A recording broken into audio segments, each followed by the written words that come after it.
Injustice 2 recently came to Game Pass on the Xbox consoles, so I figured it would be a perfect time to play through the game and see how it stands up in 2021.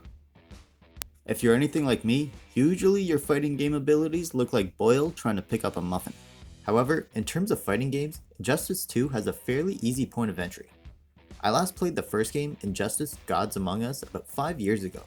When I did, it was just casually against friends. However, this time, I went straight into the story mode with no practice rounds. I did lose a fight or two towards the beginning, but for the most part, there isn't a massive difficulty spike going through the story. However, if you're struggling, there is a practice room and tutorial if you prefer. The combat in the game is very smooth and it looks great. The combos can be fairly easy to figure out as the basic combos are mostly shared between all the characters.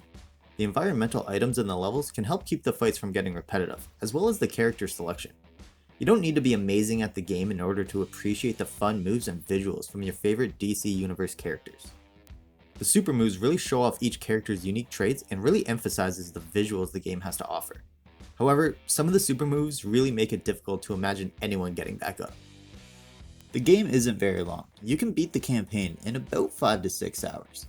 Although the story is scripted in terms of who you play as, there are a few chapters you get to choose between two people.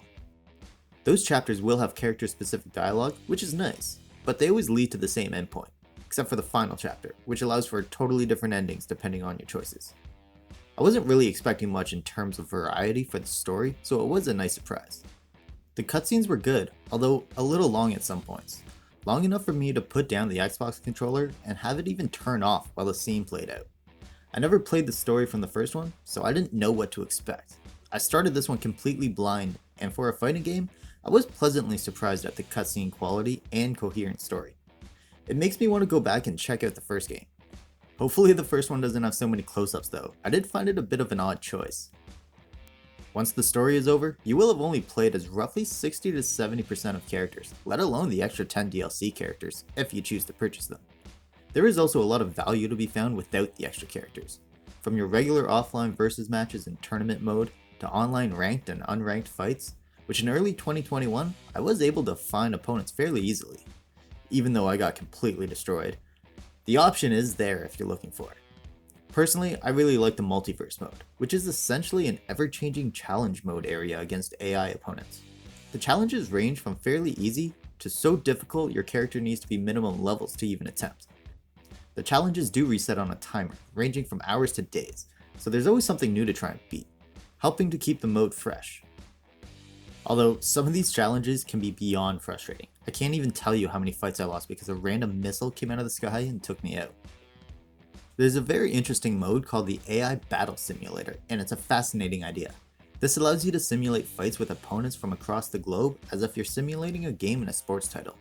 In the vast majority of modes, you can gain experience points for each character, your profile, you can get in-game currency, and there's loot boxes for new gear.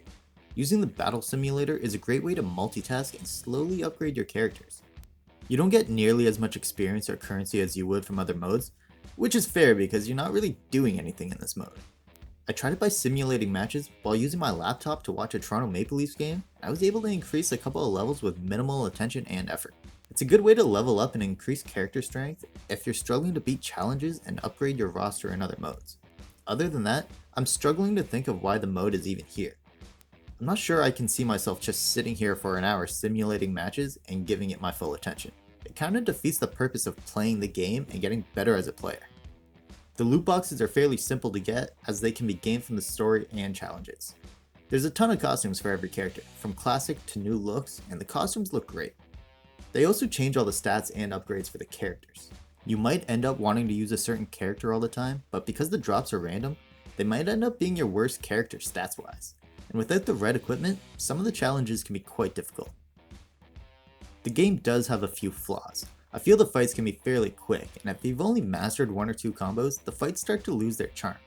If you play a fight with different level characters, the game starts to feel extremely lopsided, but that can be adjusted by changing the equipment or choosing a different mode. The story did introduce all the characters, but it didn't give me the chance to try every character, and after a second playthrough of the story, there's really no reason to go back. It is good for a second playthrough to see the different ending, but after two, that's basically it. The graphics usually look great, but some of the cutscene animations and story paces did make me laugh. but nothing so bad that it ruined the experience or anything. The game isn't perfect, and at times, it does show that it's a few years old.